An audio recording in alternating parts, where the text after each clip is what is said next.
Gecenin ritmi vurur canıma, senin əsrətin hopur kanıma.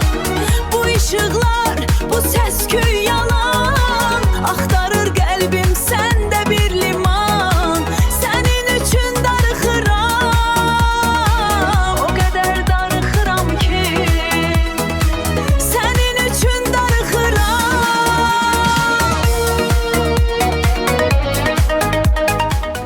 Bir səsini eşitsəm yenə, keçər bu həsrət ürəkdən.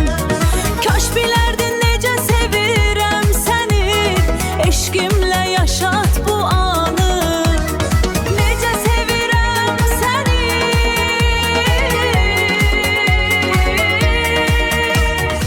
Havada ətrin var hələ də, nəfəs alıram dərindən. Bir səsini eşitsəm yenə, keçər bu həsrət ürəkdən. Kaş bilərdin necə sevirəm səni, eşqimlə yaşat